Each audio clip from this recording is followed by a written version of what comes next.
સ્વાધ્યાયનો દાખલા નંબર 7 જુઓ.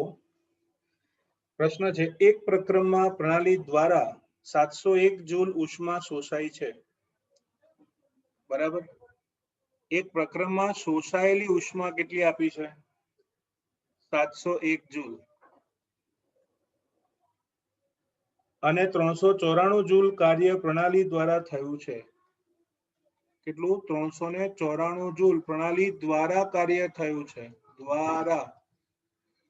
પ્રણાલી દ્વારા કાર્ય થાય તો માઇનસ આવે, અને ઉષ્મા શોષક પ્રક્રિયા હોય, શોષાયું ને એટલે ઉષ્મા શોષક પ્રક્રિયા હોય એટલે Q નું મૂલ્ય ધન લેવાય.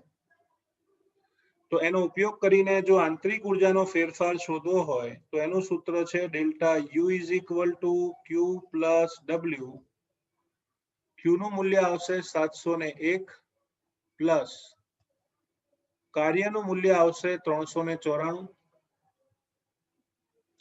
Q આવે 701, કાર્ય આવશે -394, પ્લસ માઇનસ માઇનસ, તો છેવટે લખીશું આપણે 307 જૂલ. ઓકે, આંતરિક ઉર્જાનો ફેરફાર કેટલો આવે? 307 જૂલ. ક્લિયર? માત્ર ને માત્ર ઉષ્માગતિશાસ્ત્રનો પહેલો નિયમ એપ્લાય કરવાનો છે. Delta U = Q + W. જો તમને ઉષ્માક્ષેપક પ્રક્રિયા આપી હોય, ઉષ્માનું ઉત્સર્જન આપ્યું હોય તો માઇનસ લેવાનું, અને પ્રણાલી ઉપર કાર્ય થયું હોય તો વર્ગ પ્લસ લેવાનું. બાકી આવા સહેલા દાખલાઓ કોઈ દિવસ પૂછાતા નથી. બરાબર. ચલો આગળ ભણીએ.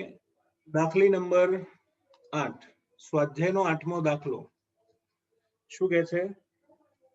સાયનેમાઇડ ની ડાયઓક્સિજન સાથેની પ્રક્રિયા બોમ્બ કેલરીમીટરમાં તમને આપી છે. સાયનેમાઇડ ની ડાયઓક્સિજન સાથેની પ્રક્રિયા બોમ્બ કેલરીમીટરમાં તમને આપેલી છે. તો જુઓ, NH4CN solid plus 3/2 O2 gaseous, it gives 2 nitrogen ભેગા થઈને આપશે N2 ગેસ. કાર્બન સાથે 2 ઓક્સિજન આપે કાર્બન ડાયોક્સાઇડ, અને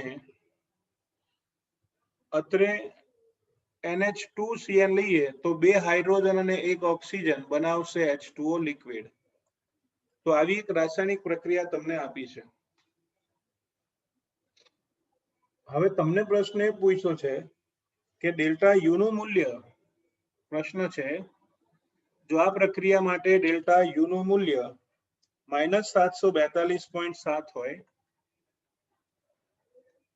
આટલા કિલો જૂલ હોય, તો 298 કેલ્વિન તાપમાને 298 કેલ્વિન તાપમાને એન્થાલ્પીનો ફેરફાર શોધો. Find out enthalpy change of the reaction. ફરીથી આ રાસાયણિક પ્રક્રિયામાં નિપજ આ રીતે મળી. બરાબર. તમને ડેલ્ટા U આપ્યું છે અને ડેલ્ટા H પૂછ્યું છે, તો આ તો ખૂબ જ સરળ પ્રશ્ન છે. ઉદાહરણ પણ આવું સોલ્વ કર્યું હતું. તમારે શોધવાનું છે એન્થાલ્પીનો ફેરફાર, તો એનું સૂત્ર બનાવો ડેલ્ટા H બરાબર delta U plus delta NGRT. Okay, તો ચલો ડેલ્ટા U નું મૂલ્ય તમને ખબર છે કેટલું છે? -742.7. હવે શોધવાનું રહ્યું બાળકો પહેલા ડેલ્ટા N ગેસિયસ. તો ડેલ્ટા N ગેસિયસ નું સૂત્ર તમને યાદ હશે. ડેલ્ટા N ગેસિયસ નું સૂત્ર છે વાયુરૂપ નિપજોની મોલ સંખ્યા માઇનસ વાયુરૂપ પ્રક્રિયકોની મોલ સંખ્યા. નિપજોની મોલ સંખ્યા છે 1 + 1 એટલે કે 2 આવશે. કેમ? કારણ કે પાણી પ્રવાહી સ્થિતિમાં છે, એને ધ્યાનમાં લેવાના નહીં. એ જ રીતે પ્રક્રિયકોની મોલ સંખ્યામાં જુઓ, ઓક્સિજનની આગળ 3/2 છે, તો બસ 3/2 ને ધ્યાનમાં લો, ઘન અવસ્થાને ધ્યાનમાં લેવાનું. તો જવાબ આવશે 0.5 મોલ. તો બસ મૂલ્ય મૂકી દઉં 0.5. પછી જોવાનું આંતરિક ઉર્જા કિલો જૂલમાં છે, તો આર નું મૂલ્ય લેવાનું 8.314. આ છે ને આર નું જૂલમાં મૂલ્ય છે, પણ જો કિલો જૂલ પર મોલ ઇન્ટુ કેલ્વિન કરવું હોય તો ગુણ્યા 10⁻³ કરવું પડે. તો મૂકી દઈએ 8.314 ગુણ્યા 10⁻³ ટી કેટલો આવશે 298. તો -742.7 બરાબર. આ બધાનું સાદુરૂપ આપણે આપીએ તો આન્સર આવે છે 1.2. તો ફાઇનલી તમારો જવાબ આવશે -741.5 આટલા કિલો જૂલ પ્રતિ મોલ. તો આ એન્થાલ્પીનો ફેરફાર થયો. આવું કોઈ બી સમીકરણ આપીને પ્રશ્ન પૂછે તો આટલું પૂછી શકે, માત્ર આટલું પૂછી શકે ઓનલી. બરાબર. ડેલ્ટા એચ આપ્યું હોય તો યુ માંગે, ડેલ્ટા યુ આપ્યું હોય તો એચ માંગે, અને બેવ આપ્યું હોય તો ડેલ્ટા એન ગેસિયસ માંગે. એનાથી વિશેષ કશું હોતું નથી. બરાબર. ચલો question number 8 it is clear. પ્રશ્ન નંબર 9 જોઈએ. 9 નંબરનો ક્વેશ્ચન. સી હિયર કીધું છે કે 60 ગ્રામ એલ્યુમિનિયમ માટે તાપમાન 35 ડિગ્રી સેલ્સિયસ થી 55 ડિગ્રી સેલ્સિયસ સુધી વધ્યું. 35 ડિગ્રી સેલ્સિયસ થી તાપમાન વધીને 55 ડિગ્રી સેલ્સિયસ થયું. કેટલા ગ્રામ એલ્યુમિનિયમ?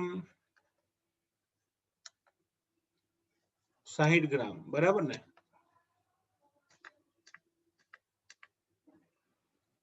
ઓકે. તો પ્રશ્ન એ છે કે તાપમાન વધારવા જરૂરી ઉષ્માની મૂલ્ય શોધો. એલ્યુમિનિયમની મોલર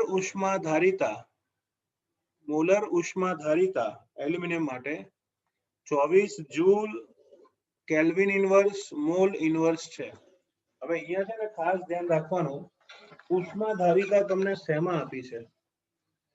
ઉષ્માધારિતા તમને શેમાં આપી છે? મોલમાં. અચ્છા, તમને એલ્યુમિનિયમનું વજન આપ્યું છે, વજન. તો એલ્યુમિનિયમનું વજન કેટલું? વેટ ઓફ એલ્યુમિનિયમ કેટલું? 60 ગ્રામ કીધું ને. હવે જો મારે મોલ શોધવા હોય તો મોલ બરાબર વજનના છેદમાં અણુભાર. વજન છે 60, અણુભાર 27. વજન 60 છે અને અણુભાર 27 છે. એનો ભાગાકાર કરો તો મોલ સંખ્યા મળશે. ઓકે. તો ચલો કેલ્સીમાં આપણે કેલ્ક્યુલેશન કરીએ.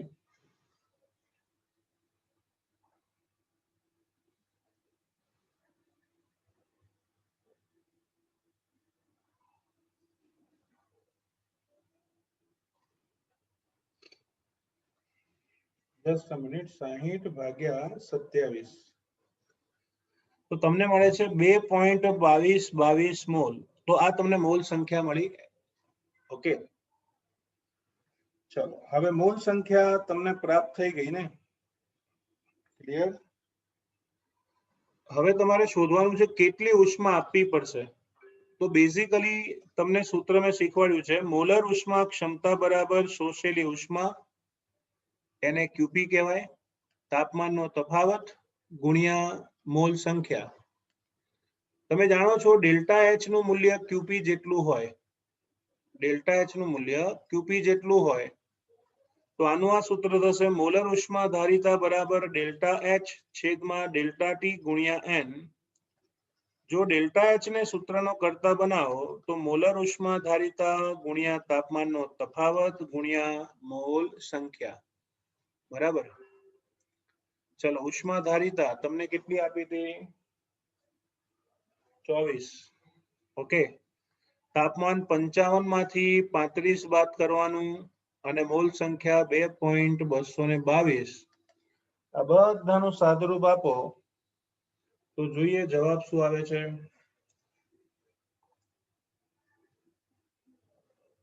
2.222 ગુણ્યા 20 ગુણ્યા 24 1066.56 જૂલ આવશે. 1066.56 જૂલ પ્રતિ મોલ. મોલ તો ન લખાય બીકોઝ એક મોલ જથ્થો નથી. કિલો જૂલમાં લખવું હોય તો આને 1000 વડે ભાગી નાખો તો 1.06656 આટલા કિલો જૂલ આવશે. ઓકે, તો એન્થાલ્પી નો તફાવત છે 1.06656 કિલો જૂલ. ક્લિયર? ઓકે, તો આ છે 9 નંબરનો question. That is very simple. ઉષ્મા ધારિતા પર આધારિત પ્રશ્ન હતો. ચલો આગળ વધીએ. પ્રશ્ન number 10. It is most IMP પ્રશ્ન. એમાં લખી નાખજો એપ્રિલ 2021. Most IMP question. પ્રશ્ન ધ્યાનથી વાંચો. 1 મોલ પાણીને 10 ડિગ્રી સેલ્સિયસ તાપમાને પ્રવાહી સ્થિતિમાંથી -10 ડિગ્રી સેલ્સિયસ તાપમાન ધરાવતા બરફમાં રૂપાંતરિત કરવામાં થતો એન્થાલ્પીનો કુલ ફેરફાર શોધો. +10 થી -10 ડિગ્રી સેલ્સિયસ સુધી એન્થાલ્પીનો કુલ ફેરફાર શોધો. હવે એમાં તમને આપ્યું છે કે ફ્યુઝન એન્થાલ્પી એટલે કે બરફની ગલન ઉષ્મા ફ્યુઝન એન્થાલ્પી 0 ડિગ્રી સેલ્સિયસ તાપમાને તમને આપી છે 6.03 આટલા કિલો જૂલ પર મોલ. પહેલી વાત. બીજું છે અચળ દબાણે ઉષ્મા ધારિતા એટલે કે H2O લિક્વિડ. પાણીની ઉષ્મા ધારિતા આપી છે 75.3 આટલા joule kelvin inverse mall inverse. ત્યારબાદ ઘન બરફ એની ઉષ્મા ધારિતા 36.8 joule kelvin inverse mall inverse. આટલા મૂલ્યો તમને આપ્યા છે. બરાબર. તમારે 10 ડિગ્રી સેલ્સિયસ વાળા પાણીને -10 ડિગ્રી સેલ્સિયસ વાળા બરફમાં ફેરવવું પડશે. આનું પહેલું સ્ટેપ આવશે સ્ટુડન્ટ્સ. H2O લિક્વિડ જે 10 ડિગ્રી સેલ્સિયસ વાળું હતું એ H2O લિક્વિડ 0 ડિગ્રી સેલ્સિયસમાં ફેરવાય. પહેલું સ્ટેપ તાપમાનનો ઘટાડો. બીજું સ્ટેપ છે H2O લિક્વિડ એ H2O સોલિડમાં ફેરવાય એટલે કે 0 ડિગ્રી સેલ્સિયસ તાપમાને પાણીમાંથી બરફ બને 0 ડિગ્રી સેલ્સિયસ પર. અને ત્રીજું સ્ટેપ છે H2O સોલિડ. H2O સોલિડ જ રહે પણ તાપમાન 0 ડિગ્રી સેલ્સિયસ થી -10 ડિગ્રી સેલ્સિયસ તરફ જાય. તો પહેલું સ્ટેપ છે 10 માંથી 0. બીજું છે પ્રવાહી પાણીમાંથી બરફ. અને ત્રીજું છે બરફનું તાપમાન ઘટાડી -10 કરવું. પહેલા તબક્કા સાથે સંકળાયેલો એન્થાલ્પીનો ફેરફાર ડેલ્ટા H1, બીજામાં ડેલ્ટા H2 અને ત્રીજામાં ડેલ્ટા H3 આવશે. ક્લિયર? Very good. હવે તમે 3 સ્ટેપ કર્યા. ત્રણેયની એન્થાલ્પીનો ફેરફાર આપણે શોધવો પડે ને. હવે 1 મોલની વાત કરી છે અને બધા ઘટક 1 મોલમાં જ છે. શરૂઆતમાં પાણીનું તાપમાન ઘટાડવાનું છે તો હું એવું લખી શકું કે અચળ દબાણે પ્રવાહી પાણીની મોલર અથવા તો ઉષ્મા ધારિતા બરાબર શોષેલી ઉષ્મા ડેલ્ટા H1 અપોન તાપમાનનો તફાવત. બરાબર ને? 1 મોલ છે એટલે ગુણ્યા n લખવાની કોઈ જરૂર નથી. તો ડેલ્ટા H1 પહેલા સ્ટેપનો એન્થાલ્પીનો ફેરફાર બરાબર CpH2O liquid into delta T. તો અચળ દબાણે ઉષ્મા ધારિતા આવશે 75.3.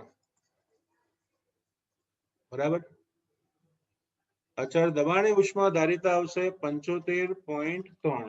તાપમાનનો તફાવત આપણે કોઈ જ નવું વિચારવાનું નથી. અંતિમ તાપમાન 0 છે, પ્રારંભિક 10 છે તો જવાબ આવશે -753 આટલા કિલો જૂલ પ્રતિ મોલ. અને જો કિલો જૂલમાં ફેરવવું હોય તો -0.753 આટલા કિલો જૂલ પ્રતિ મોલ આવે. તો પહેલા સ્ટેપમાં તાપમાન ઘટાડીને 0 કર્યું. બીજા સ્ટેપમાં શું થયું તો કે પાણીમાંથી બરફ બન્યો. અહીંયા તમને છે ને ફ્યુઝન એન્થાલ્પી આપી હતી બરફની, ગલન એન્થાલ્પી. એનો મતલબ ઘનથી પ્રવાહી થવાની એન્થાલ્પી 6.03 આપી છે. અહીંયા આપણે ઊંધું કરવાનું. ભાઈ ગલન એટલે શું? ઘનમાંથી પ્રવાહી. અહીંયા ઊંધું કરવાનું, પ્રવાહીમાંથી ઘન બનાવવાનું છે એટલે એને ઠારણ પ્રક્રિયા કહેવાય. તો આ ઠારણ પ્રક્રિયા કે ફ્રીઝિંગ પ્રક્રિયાની એન્થાલ્પી એટલી જ પરંતુ ઋણ આવે. ઘનથી પ્રવાહી ઉષ્મા શોષક અને પ્રવાહીથી ઘન ઉષ્માક્ષેપક. તો બીજા સ્ટેપની એન્થાલ્પી એ બરફની ગલન એન્થાલ્પી હોય બરાબર, એના ઋણ મૂલ્ય જેટલી થાય એટલે આવશે -6.03 આટલા કિલો જૂલ પ્રતિ મોલ. બરાબર. ત્રીજું સ્ટેપ એનથી બી સરળ. બરફ બની ગયો પછી એને 0 થી -10 સુધી લઈ જાઓ તો તમને જો અહીંયા બરફની પણ ઉષ્મા ધારિતા આપી છે, સોલિડ બરફ. તો CpH2O સોલિડ બરફની ઉષ્મા ધારિતા બરાબર ΔH3 અપોન તાપમાનનો તફાવત. તો ΔH3 ઇઝ ઇક્વલ ટુ શું લખાય? CpH2O solid into ΔT. હવે CpH2O સોલિડ તમને આપ્યું છે, બરફની ઉષ્મા ધારિતા 36.8, તાપમાનનો તફાવત જોઈશે -10 -0. તો માઇનસ પદ આગળ આપી દઉં તો આવશે -368 આટલા જૂલ પ્રતિ મોલ. 1000 વડે ભાગો તો -0.368 આટલા કિલો જૂલ પ્રતિ મોલ. તો તમે એક જ પ્રોસેસ હતી એના 3 ભાગ કર્યા અને ત્રણેય વિષય તમે ભણ્યા પણ ખરા. ક્લિયર? ઓકે. હવે કુલ એન્થાલ્પીનો ફેરફાર એટલે કે ΔH ટોટલ એ દરેક તબક્કાની એન્થાલ્પીના ગાણિતીય સરવાળા બરાબર થાય છે. ઓકે. તો ચલો પહેલા સ્ટેપની એન્થાલ્પી આવશે -0.753. બીજા સ્ટેપમાં -6.03. ત્રીજા સ્ટેપમાં આવશે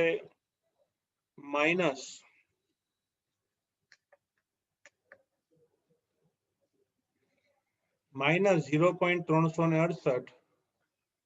ઓકે. આ બધાનો સરવાળો કરો, પ્લસ માઇનસ માઇનસ કરીને, તો છેલ્લે જવાબ આવશે -7.15 આટલા કિલો જૂલ પ્રતિ mall. So this is overall heat change occurring during process. બરાબર. હવે તમે વિચારો આ ચેપ્ટરનો એક બી દાખલો મિસ કરાયો નથી અને એન્ટ્રન્સ એક્ઝામમાં આવા ગડમથલ વાળા પ્રશ્નો જ આવતા હોય છે. હવે આવું એક ઉદાહરણ 9 તમે ભણ્યા હતા, 9 કે 11 હતું, એવું બીજું ઉદાહરણ છે. હવે આવું કોઈ બી પૂછે તો તમને લોજિકલી સેટ થઈ ગયું હોય તો ફાવે છે. બરાબર. અને આ થર્મોડાયનેમિક્સ તમારે કોલેજમાં બી કામમાં આવવાનું છે એટલે focus on the method, not on the numerical. ચલો 11મો પ્રશ્ન આપણે આવ્યા છીએ. પ્રશ્ન નંબર 11 સ્વાધ્યાયનો. કાર્બન ડાયોક્સાઇડમાં દહનની એન્થાલ્પી 393.5 કિલો જૂલ પર મોલ છે. તો કાર્બન અને ડાયોક્સિજનમાંથી 35.2 ગ્રામ જેટલો કાર્બન ડાયોક્સાઇડ બનાવવામાં મુક્ત થતી ઉષ્મા કેટલી થશે? ઓકે. તમને એવું કીધું છે કાર્બનના દહનથી CO2 બને છે. તો પહેલા જ વિચાર કર્યા વગર સીધું લખી નાખવાનું, carbon solid plus dioxygen gaseous, it gives carbon dioxide gaseous. તમારે કાર્બન ડાયોક્સાઇડ નું કેટલું દર જોઈએ છે? વેટ ઇઝ ઇક્વલ ટુ 35.2 ગ્રામ. એક મસ્ત વાત કહું તો આ તત્વયોગમિતિનો જ પ્રશ્ન કહેવાય, બીજું કઈ દમ છે નહીં. એવું કે છે કે આ પ્રક્રિયાની એટલે કે દહનની એન્થાલ્પી કમ્બશન એન્થાલ્પી -393.5 આટલા કિલોજૂલ પ્રતિ મોલ છે. બરાબર, મેં માઇનસ એટલે લખ્યું કારણ કે ઉષ્માક્ષેપક પ્રક્રિયા છે. ઓકે,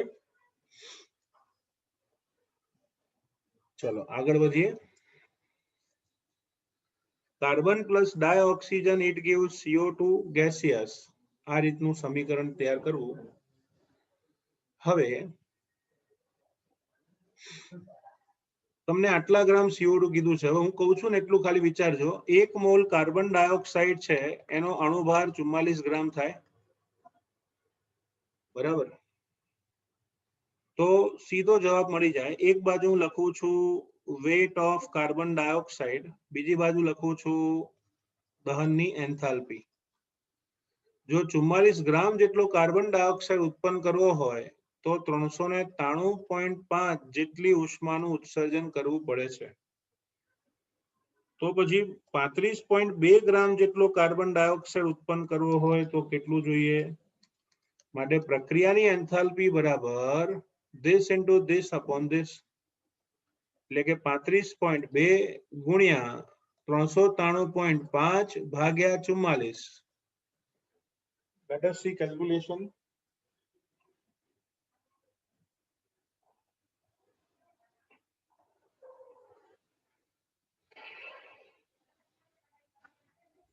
.2 ગુણ્યા 393.5 ભાગ્યા 44, 314.8 આવે છે. તો આન્સર આવશે 314.8 કિલો જૂલ. તો જવાબમાં માઇનસ નહીં લખતા, તમે એવું લખજો જવાબમાં કે 35.2 ગ્રામ કાર્બન ડાયોક્સાઇડ વાયુ ઉત્પન્ન કરવા માટે 314.8 કિલો જૂલ ઉષ્માનું ઉત્સર્જન કરવું પડશે. ઓકે, તો ખૂબ જ સરળ સિમ્પલ દાખલો છે. તત્વયોગમિતિ અથવા ત્રિરાશિનો દાખલો પણ કહી શકાય. ચલો જોઈએ પ્રશ્ન નંબર 12. 12મો દાખલો જુઓ શું કહે છે. તમને સમીકરણ આપ્યું હોય તો સૌથી પહેલા સમીકરણ લખી નાખવાનું કે ભાઈ N2O4 gaseous plus 3CO gaseous પ્રક્રિયા કરીને આપે છે N2O gaseous plus 3CO2 gaseous. This is the reaction. તો પ્રશ્ન એ છે કે પ્રક્રિયાની એન્થાલ્પી ગણો. What is the reaction enthalpy? Delta HR નું મૂલ્ય આપણને પૂછ્યું છે. બરાબર, તો આ તો હવે મેથેમેટિક્સ નો દાખલો કહેવાય, કેમિસ્ટ્રી નો કહેવાય જ નહીં. કારણ કે આખી પ્રક્રિયામાં તમને જુઓ N2O4 ની સર્જન એન્થાલ્પી આપી છે, મોનોક્સાઇડ ની આપી છે, N2O અને CO2 બધાની આપી છે ને, ચારે ચારની. ઓકે, જો ચારે ચારની સર્જન એન્થાલ્પી તમને આપી દીધી હોય તો કાંઈ બાકી નથી રહેતું. સૂત્ર લખી નાખવાનું. પ્રક્રિયાની એન્થાલ્પી બરાબર યાદ હશે sigma I delta HF of product minus sigma IBI delta H of formation of reactant. Okay, નિપજ માઇનસ પ્રક્રિયક. તો હવે જુઓ છગડિયા કૌંસમાં પહેલા નિપજ લખી નાખો માઇનસ, પછી પ્રક્રિયક લખી નાખો. N2O ના એક જ મોલ છે તો લખીશું 1 ગુણ્યા સર્જન enthalpy of N2O gaseous plus 3 ગુણ્યા સર્જન enthalpy of CO2 gaseous minus 1 ગુણ્યા સર્જન enthalpy of N2O4 gaseous plus 3 ગુણ્યા સર્જન enthalpy of carbon monoxide gaseous. Clear? દરેકના મૂલ્ય આપ્યા છે, મૂલ્યને શોધીને અંદર મૂકી દેવાના. બરાબર. તો જુઓ, formation enthalpy of N2O gaseous. અહીંયા તમને N2O ની એન્થાલ્પી 8.1 આપી છે. બરાબર, પ્લસ 3 ગુણ્યા -393 માઇનસ 9.7 માઇનસ 330. બરાબર.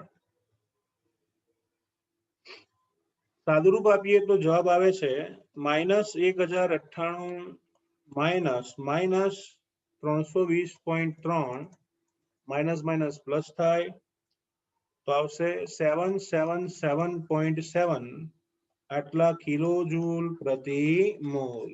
બરાબર, ધન મૂલ્ય માઇનસમાં જવાબ આવશે. ઓકે, તો આ 12મો દાખલો છે, સ્વાધ્યાયનો દાખલા નંબર 12.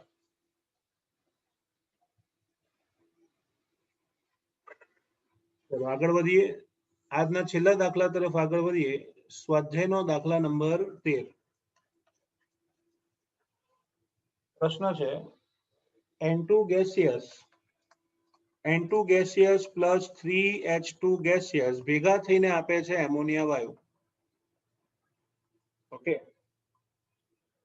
એવું કહે છે કે આ પ્રક્રિયાની એન્થાલ્પી માઇનસ આ રિએક્શનની એન્થાલ્પી છે -92. પ્રક્રિયાની એન્થાલ્પી છે -92.4 આટલા કિલોજૂલ પ્રતિ મોલ. તો પ્રશ્ન એ છે કે એમોનિયાની પ્રમાણિત સર્જન એન્થાલ્પી કેટલી? એમોનિયાની પ્રમાણિત સર્જન એન્થાલ્પી કેટલી? તો જુઓ, તમને આપેલી પ્રક્રિયા પ્રમાણિત પરિસ્થિતિમાં છે એવું સ્વીકારો. અચ્છા, આ પ્રક્રિયાથી કેટલા મોલ એમોનિયા મળે? 2 મોલ. હવે જો પ્રક્રિયાથી 2 મોલ એમોનિયા મળતો હોય, 2 moles of એમોનિયા, તો એમાં પ્રક્રિયાની એન્થાલ્પી તમને આપી છે -92.4. પણ જો તમારે 1 મોલ એમોનિયા બનાવવો હોય, if you want to form 1 mole of ammonia, તો પ્રક્રિયાની એન્થાલ્પીને 2 વડે ભાગવા પડે. ચલો, આટલી ઉર્જાનું ક્યારે ઉત્સર્જન થાય? જ્યારે 2 મોલ એમોનિયા બને. પણ જો 1 મોલ બનાવવો હોય તો ભાગ્યા 2 કરો, એટલે -92.4 ભાગ્યા 2 એટલે -46.2 આટલા આવશે કિલોજૂલ મોલ ઇનવર્સ. ઓકે, તો આ એમોનિયાની સર્જન એન્થાલ્પીનું મૂલ્ય છે.